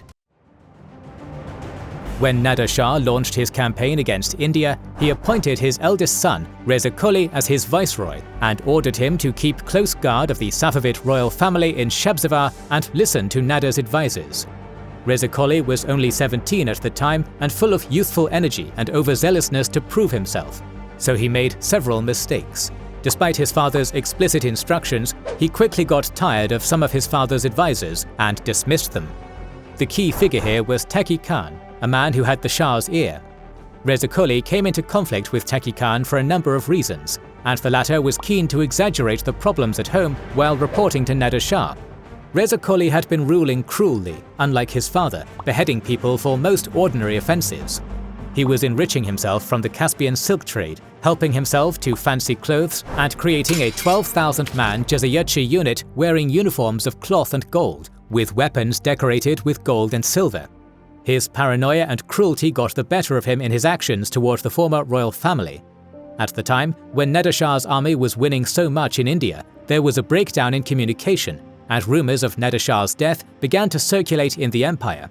Muhammad Hussain Khan Qajar, who was in charge of the deposed Safavid royal family's custody at Sabzawar, told Reza Qoli that if the rumours were true, the people of Sabzawar would revolt and restore the Safavids to the throne. He advised the prince to kill the Safavid men as a preemptive action. Reza Qoli gave his consent, and Muhammad Hussain Khan Qajar murdered former Shahs Tahmasp and his 9-year-old son Abbas, along with the former's younger son Ismail, in cold blood. The Safavids had been under guard, and even though there could have been a situation wherein their blood and name would have meant something in the contest for power, as things stood, they constituted no threat to Nader's rule. Killing them in cold blood was rightly seen as unnecessary cruelty, and doing something so politically risky and unpopular without consent was not going to go down well for the prince. Another grave mistake was going against his father's express instructions to stay put and not launch a campaign against the Bukhara and Khiva Khanates, since Nader wanted to lead it personally. But Reza Qoli did not heed his sire and launched a punitive campaign against them. These mistakes, along with the constant whispers of Taqi Khan and other advisors of the Shah about Reza Qoli's insubordination, stoked the paranoia of Nader, who started fearing that his son was planning to depose him. The pair met near Herat, where Nader Shah's army camped on their return from India. Even then, after such a long time away, Reza Qoli was late meeting his father. Nader did not express his displeasure in public, but in private, Reza Qoli was in for a proper round of scolding. Nader Shah disbanded his expensive unit of Jazayirchis, dividing them among his own commanders and reminding his son that one empire can only have one army and one court. He criticized Reza Qoli for displaying wealth, which reminded him of the vanity of the late Safavids he had witnessed in Isfahan. The Shah, of course, also reprimanded the prince for the murder of Tahmasp. As a punishment, he removed Reza Qoli from his position of authority, granting viceroyalty to his younger son Murtaza Mirza instead. This was a humiliating episode for young and proud Reza Qoli. On the other hand, Nader Shah gave his son a chance to prove himself on the battlefield and told him to accompany him on his next campaign. Even though Nader had just scored a resounding victory in India, he decided to deal with the Bukhara and Khiva Khanates on his way back. For decades, Uzbek and Turkmen tribes had been raiding Khorasan and taking its inhabitants as slaves. Remember, Khorasan was Nader's native land, and subjugating the Bukhara and Khiva Khanates and removing the threat of raids were personal to him. This was partly why he was so resentful of Reza Qoli's attempt to campaign against them without him. At the end of July 1740, Nader Shah's army arrived in bulk. After a brief skirmish in September, the Bukharans understood the futility of any resistance and submitted to Nader Shah. According to the arrangement, the Bukharan ruler Abul Faiz was to wed his two daughters to Nader Shah's sons Reza Qoli and Ali Qoli. As per tradition, the older Reza Qoli was to marry the older daughter, but he preferred the younger daughter and demanded to wed her instead.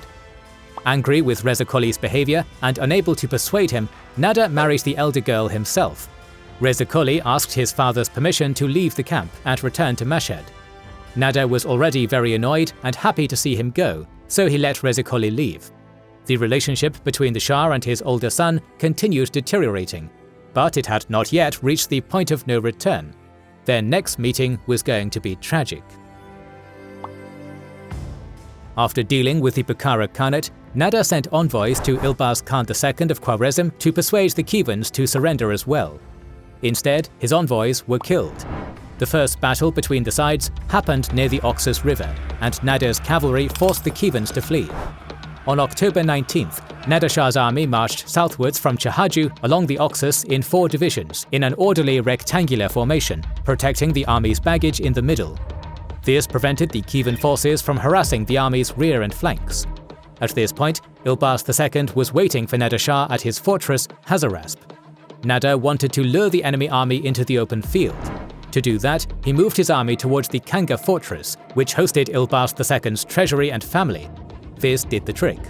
Ilbaz II moved his army to protect Kanga. On the way to the fortress, Nader Shah and his forward units defeated an army of Yomut and Tekur Turkmens. By that point, Ilbaz and his forces had reached Kanga. He sent out a force of Uzbek and Turkmen infantry to confront Nader outside the fortress once again, but this group was defeated too. On November 6th, Nader Shah besieged Kanga. After a week of bombardment, the fortress was significantly damaged. Its garrison surrendered. Ilbaz II was executed for killing Nader Shah's envoys. All in all, it was an easy victory for Nader. He ordered his subjects to address him as Shahenshah, King of Kings, after yet another triumph. Nader Shah probably felt unstoppable. Following his victory, Nader returned to Mashhad. Briefly, he attended to other matters, such as building a navy in the Indian Ocean, financial and administrative issues. But Nader Shah was not a man content to stay in one place for long. Nader Shah chose Dagestan as his next target in order to avenge the killing of his brother Ibrahim and to stop the raids of the Lezgi tribes in the Greater Caucasus. On March 14, 1741, his 150,000-strong army started a long march from Mashhad with his Abdali Afghan force already fighting in Dagestan. The Afghans had some success against the rebels, subduing some tribes, but the mountainous terrain proved difficult and costly for the attacking side. The Lezgis continued to challenge Nader Shah's rule in the Greater Caucasus and to ravage parts of Georgia. At this point in his military career, Nader preferred to travel with his harem, his wives, concubines and entertainer women, protected only by his personal Kashikchi guard with some distance from the main force. If this habit sounds risky to you, it actually was. On May 15, 1741, an assassin's bullet coming from a forest grazed Nader Shah's arm and hit his horse. The Shah survived this attempt on his life with minor injuries, but it made his paranoia worse. On top of that, the symptoms of his illness were getting worse and apparently affecting his judgment, making him more rash and irritable. According to historical sources, Alavi Khan, an Indian doctor whom he hired to his service while on his Indian campaign, did a great job to help Nader Shah with pain and restrain some of his worst impulses. But around the time of the Dagestan campaign, Nader allowed Alavi Khan to undertake a pilgrimage to Mecca. We do not know the exact date, but the Shah's mother, who was very close and dear to Nader, had died while he was campaigning in India. His closest companions, Tahmasp Khan Jalaya and Taki Khan, were regional governors away from Nader. He had, of course, fallen out with his older son Reza Qoli. The Shah was growing increasingly depressed, lonely and irritable, and this was affecting his judgment. The initial fighting by the Afghans and the arrival of the massive 150,000-strong army in Shirvan were sufficient to subdue many Lezgi chiefs, who personally offered their submission to the Shah. Nader continued moving deep into Dagestan in the summer of 1741, subduing more and more rebel tribes on his way to Kunzak, one of the final centers of resistance.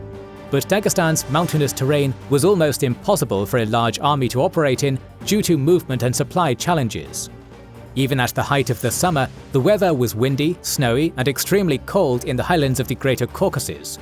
Back in his prime, Nader would have pushed to achieve his goal and subdue the remaining territories despite all difficulties. But all his success and the discomforts of the illness made him complacent. He sought more comfort. In September, he decided to withdraw his army to Darband on the shore of the Caspian Sea, planning to restart the campaign once the weather improved. And this allowed the mountain tribes, still not yet submitted to Nader Shah, to wage war more freely.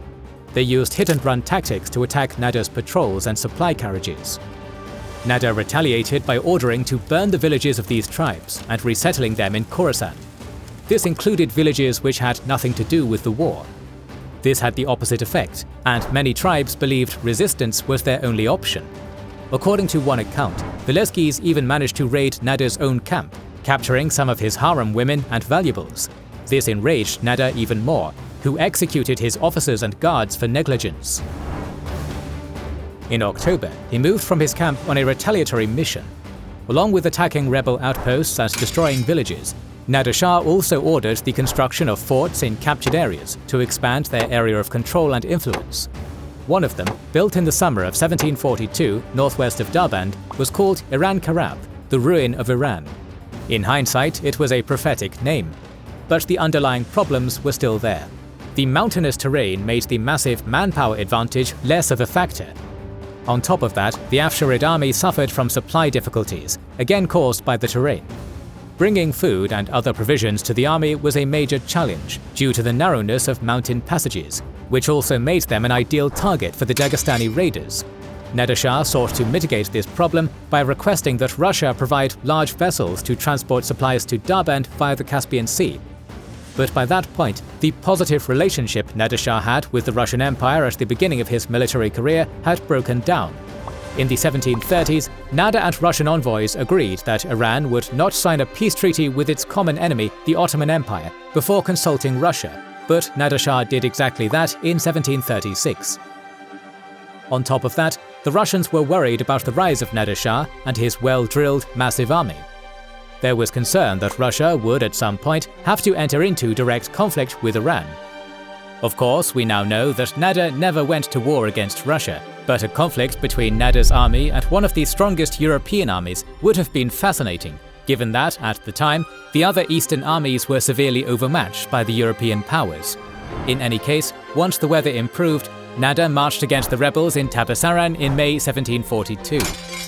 They continued responding with guerrilla-style attacks. Despite major difficulties, Nader Shah's men had some success, such as capturing the Lezgi stronghold of Karaish, but in the short time he had to conduct any meaningful military operations in the Caucasus Mountains, he failed to achieve decisive success.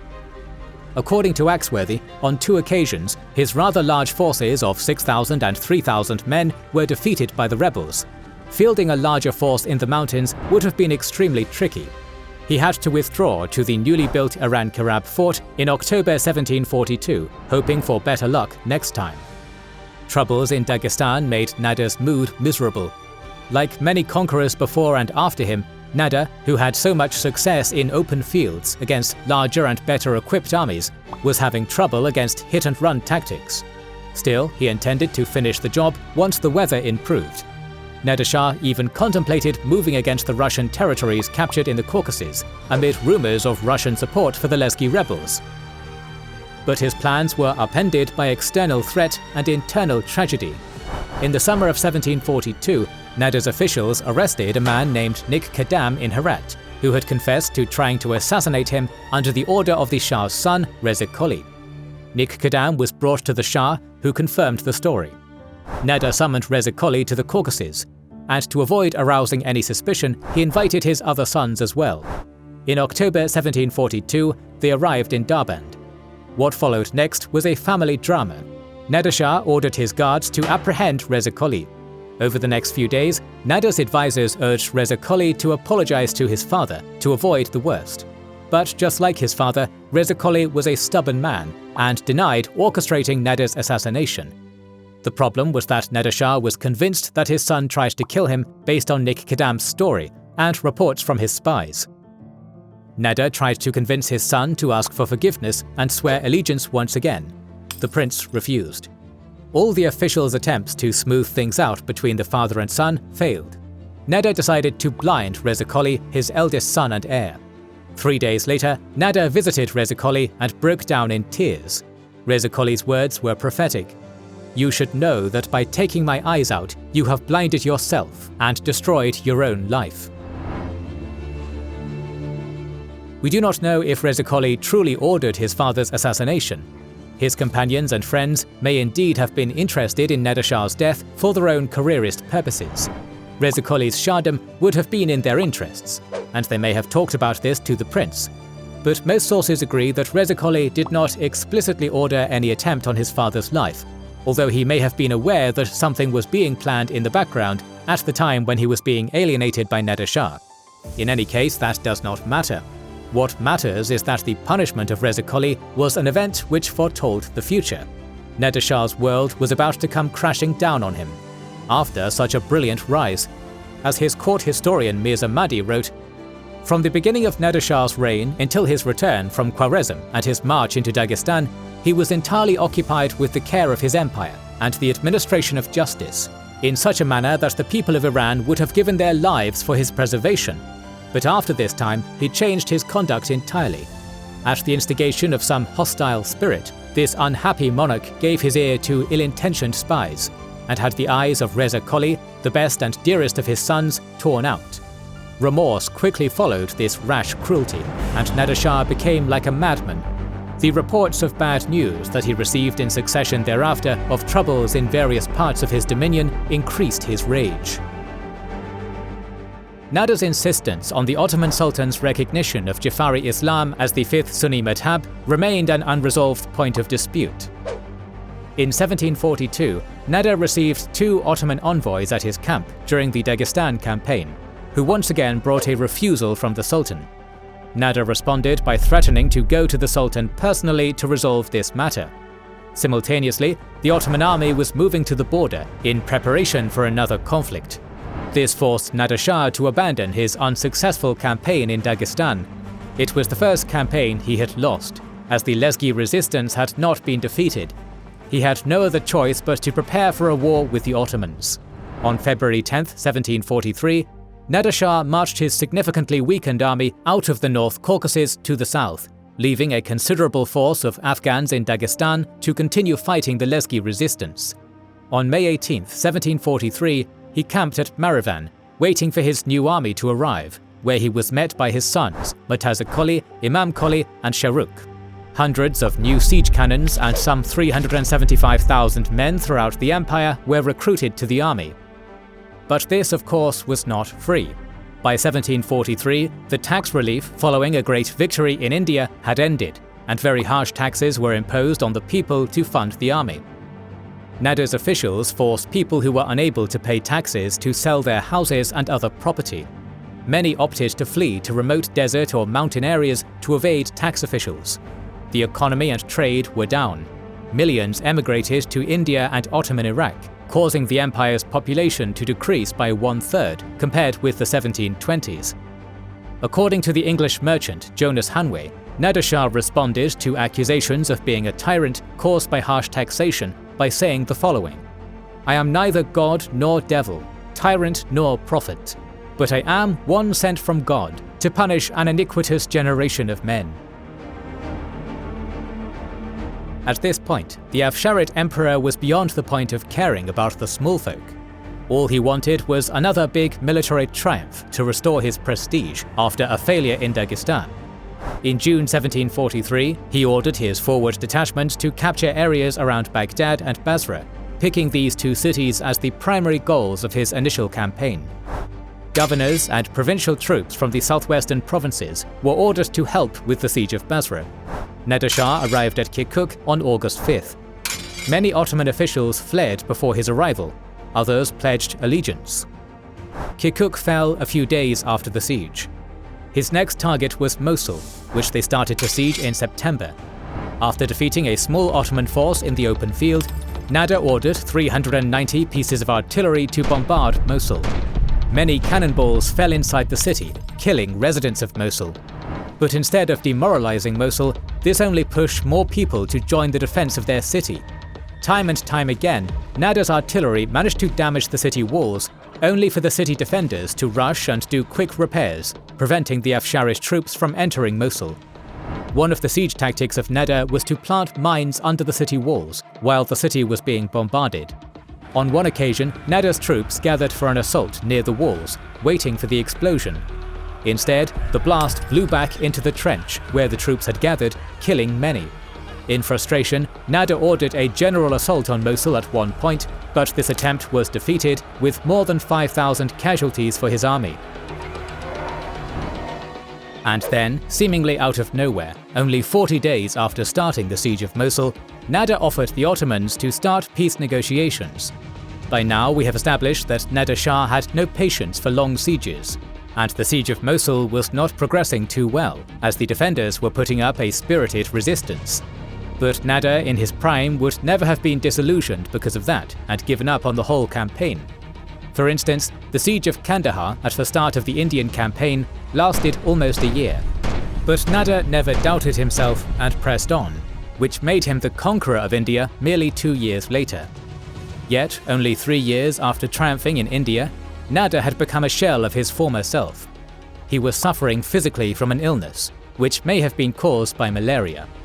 He was broken in spirit after blinding his oldest son. At this point, sources talk about him as a tired, lonely, depressed and irritable man, traits which do not bode well for a conqueror emperor. Evidently, by the time of this campaign against the Ottoman Empire, Nader had lost the drive and hunger which elevated him to power and fame. In response to Nader's offer, the Ottoman Sultan Mahmud I said that he was ready for peace talks if Nader withdrew to the border, and Nader Shah withdrew his forces from Mosul and then a few weeks later from Basra. Since this short war was pretty inconsequential in terms of territorial advance, Nader's main demand was the recognition of his version of Islam as the legitimate fifth madhab, but Mahmud I ignored it. Nader Shah wanted to get something from the war to save face, but news of rebellions throughout the empire forced him to leave Iraq on January 30th, 1744, moving his camp to Hamadan. The first rebellion, which had started while Nader was still in Ottoman Iraq in the autumn of 1743, was led by Safavid pretender Sam Mirza. He claimed to be Shah Sultan Hussein's son, and started a rebellion in Azerbaijan, but was defeated near Shamaki in December 1743. In January 1744, 2 other rebellions broke out in Astrabad and Shiraz.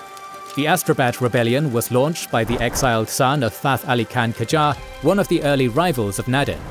But it was a short-lived affair, quickly defeated by the local forces loyal to the crown. The crown forces took this opportunity to kill off as many personal enemies as they could, turning Astrabad into a ruin. The rebellion in Shiraz was more dangerous for Nader. It was led by none other than the Shah's close friend Taqi Khan, who was the governor of Shiraz at the time. In November 1743, he returned from a mission to defeat the rebels in Oman, which he successfully concluded at the Shah's orders. The exact reason for his rebellion is not known. It may have been a reaction to Nader Shah's exorbitant tax demands from his governors, or this may have been planned well in advance, with Taqi Khan waiting for an opportune moment to strike. His earlier efforts to destroy the relationship between Nader and Reza Qoli may have been the first part of the plan, and with rebellions in Astrabad and Shirvan going on, he may have decided that this was his moment. In January 1744, Taqi Khan murdered Nader Shah's brother-in-law, Kalbali Khan, and entered Shiraz with 6,000 troops. Shiraz was one of the empire's important cities, and losing it to rebels was very risky and could have ignited a larger insurrection. Nader raised a 40,000-man army to deal with the rebellion. For more than 4 months, the city fiercely defended itself against its Shah, which may indicate Nader's popularity at that point. But ultimately it was taken by the royal host, which was allowed to plunder the city. This beautiful city, famous for its gardens, some of which were grown by the orders of Nader, was significantly damaged. Taqi Khan was captured and brought to Isfahan for Nader Shah to decide on his punishment. The rebel leader and his family members, including those who had nothing to do with the rebellion, were tortured and punished in the most gruesome manner. Many were executed. It was a marked departure from the Nader of old, who was known for his comparatively merciful character and would use punishment and cruelty not for its own sake, but for political goals only. Still, Nader did not forget his earlier promise to Taqi Khan to never kill him, and spared his life, despite his treason. Rather strangely, Taqi Khan was sent to Kabul as a governor. Meanwhile, the conflict with the Ottoman Empire continued remaining unresolved, since no formal peace treaty had been signed after Nader's withdrawal from Mosul. In fact, the Porte had once again rejected Nader's religious demands and continued to support the rebellions of the Lezgis and Safavid pretenders. Another of the latter was Safi Mirza, who also claimed to be Shah Sultan Hussein's son and sent letters from Kars to the people of the Afsharid Empire, calling on them to rebel in his name. This enraged Nader, who moved on Kars and besieged it in July 1744. However, just a few months later, he broke off the siege either because of the cold or because he had become utterly tired by this point. But back within the borders of his empire, Nader Shah became restless again. He conducted a short, punitive campaign against the Lezgis and then camped near Yerevan, where he fell very ill. While recovering, Nader got news that 2 Ottoman armies were marching eastwards, one commanded by Yegin Mustafa Pasha on Kars and the other on Mosul. He moved out to confront the former personally and sent his son, Murtaza Mirza, to deal with the latter. On August 9, 1745, the Ottoman army of 100,000 cavalry and 40,000 Janissary infantry emerged from their camp in anticipation of Nader. Janissaries formed in 2 or more lines in the center, with the cavalry protecting the flanks and the artillery spread out between the units. The sources do not report the formation of the Afsharid army, which had some 80,000 men, including a 40,000-strong cavalry force, which Nader kept in reserve for this battle. Nader Shah ordered his Jezayirchi infantry to fire 1 volley into the Ottoman center and then charge them frontally to negate their firepower. For a few hours, the infantrymen fought a hard battle in the center, while their respective cavalry remained stationary and did not engage. In the afternoon, Nader, who was observing the battle in his camp, decided to personally lead the charge of his cavalry force to decide the fate of this battle. He attacked the Ottoman flank and engaged in a furious battle, during which 2 of his horses were killed beneath him.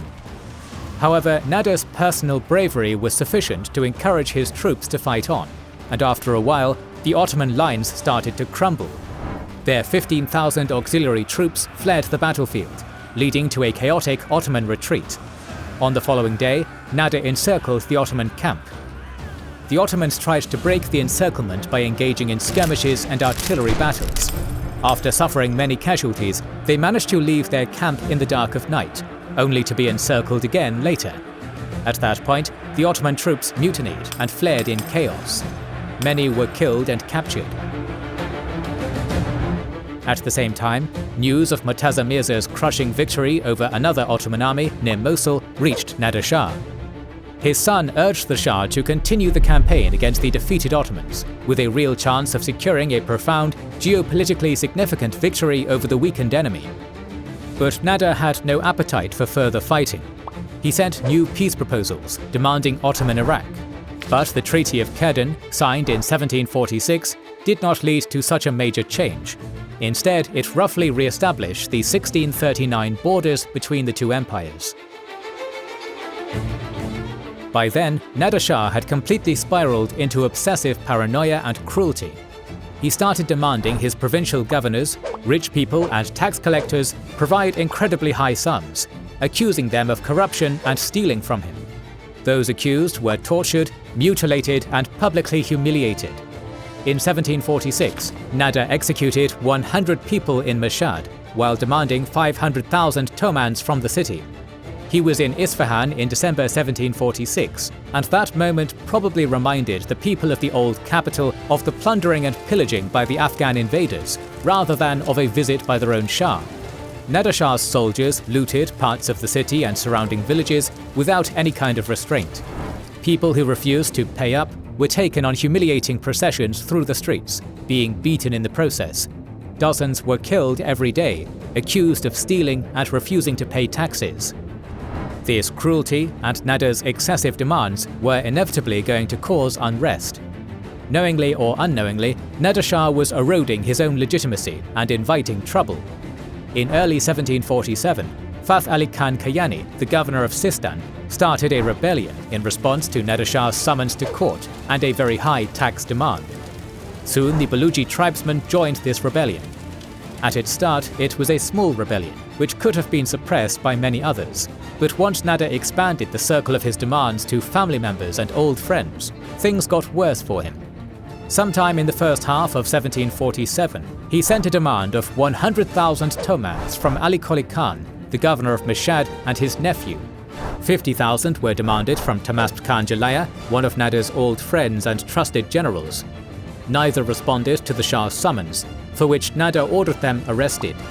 That is when the two met to discuss further steps, and decided to support the rebellion in Sistan. Ali Qoli marched on Herat with the rebels from Sistan and managed to persuade some Abdali Afghan and Kurdish chiefs to join their struggle. That is when Tahmasp Khan hesitated and contemplated mending his relationship with his old companion. Ali Qoli was having none of that and poisoned his short-lived partner in the insurrection. He had no intention of backing down against his uncle. Nader Shah decided to personally confront and punish this potentially dangerous rebellion and started moving into Khorasan. On his way, he continued harassing people, demanding more money, before making a stop at Tabbas in Khorasan to meet his 16 children and grandchildren. The sources say that one of the first things he asked his offspring was, "Which one of you is going to betray me next?" He then proceeded to offer his three eldest sons, Murtaza Qoli, Imam Qoli, and Shirok, to take over the crown, but they smartly refused the honor, probably fearing reprisals.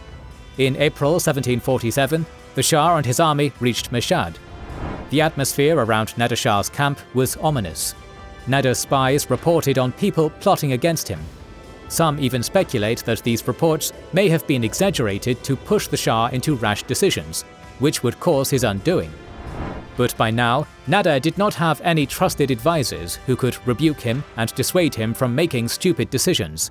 All of them were killed by enemies or Nader himself. The Shah had nobody to rely on in this most dangerous moment. He was completely lonely. And the rebels were getting the reports about the problems Nader was facing. The rebellion continued spreading. One of the first enemies of Nader's military career, the Kurds of Kabushan, declared for Ali Qoli. As Michael Axworthy notes, Nader had come full circle. On June 19, 1747, Nader Shah camped in Fathabad, preparing to deal with the rebel Kurds, who retreated to the fortress of Kabushan. But before attacking them, Nader decided to neutralize those whom he deemed untrustworthy in his own camp. He suspected that the chief of his personal guard, Muhammad Qoli Afshar, a member of Nader's own tribe, was in secret communication with Ali Qoli, plotting against him. On June 20, 1747, Nader invited Ahmed Khan Abdali, a captain of his Afghan regiment, to his tent, ordering his men to kill his guard the next morning. But why the next morning? Why not immediately? Why give your enemy an opportunity to strike first? We simply do not know, but this simple mistake by once brilliant Nader Shah proved to be a death sentence. The conversation with the Afghan commander was overheard, and Muhammad Qoli Khan was informed about it. He quickly recruited a group of about 70 officers, nobles, and soldiers to act that same night. Such a large number being gathered to kill the Shah in a short time shows the level of unhappiness with Nader's rule, even in his own camp by that point. Meanwhile, Nader went to his harem to sleep. The plotters approached the entrance of the harem at night. Only 3 of them dared to enter the Shah's chambers. Nader tried to resist, but he tripped and fell, allowing a man named Saleh Khan to strike off his arm. Muhammad Khan Qajar delivered the killing blow. Just like that, the last great conqueror of Iran, the man later likened by historians to the great conquerors of history from Alexander the Great to Napoleon, was killed. The plotters soon killed most of his sons. Ali Qoli Khan Afshar, who crowned himself Adel Shah, meaning the Just Shah, after the assassination of Nader, was killed a year later. The Afsharid Empire collapsed. Iran was about to enter a half-century period of turmoil and infighting. What legacy did Nader Shah leave? His empire fell apart immediately after his assassination. None of his sons enjoyed a reign of any major consequence, so the Afsharid dynasty ended without really starting in earnest with Nader's death. However, Nader's story is that of a young man from very modest beginnings who, through courage, military brilliance, political cunning, endless energy, and sheer determination, rose to prominence. He navigated through the tough and treacherous waters of the downfall of the once mighty Safavid Empire to reach the very pinnacle and create his own empire. Thanks to his ability to see beyond tribal and ethnic differences and to unite different, often feuding groups under his command. Of course, Nader Shah is rightly remembered most of all as a brilliant military commander who defeated internal enemies to restore the empire and scored impressive victories against larger Ottoman and Mughal armies. This proves beyond a reasonable doubt that Nader Shah's military was the strongest in the Muslim East at the time. Nader Shah reformed and drilled his army to the point that it prompted debates about how it would fare against the European militaries of that period. But unfortunately, Nader could not translate his military prowess into political administration. Like many other promising leaders of the past and future, he eventually spiraled into paranoia and cruelty, punishing or sidelining his family members and trusted advisors, allowing himself to be manipulated. His military campaigns were too costly for the ordinary people to maintain, and towards the end of his reign, his excessive demands eroded his legitimacy and made him deeply unpopular. Nader Shah is one of the great men of history who practically begs the question, what if? We have many more videos on the history of Iran and West Asia and Muslim gunpowder empires on the way, with the series on the Mughals in the works, so make sure you are subscribed and have pressed the bell button to see them. Please consider liking, subscribing, commenting and sharing, it helps immensely. Our patrons and YouTube members can watch more than 300 exclusive videos. Join their ranks via the link in the description or by pressing the join button under the video to watch these weekly videos, learn about our schedule, get early access to our videos, access our private Discord, and much more. This is the Kings and Generals channel, and we will catch you on the next one.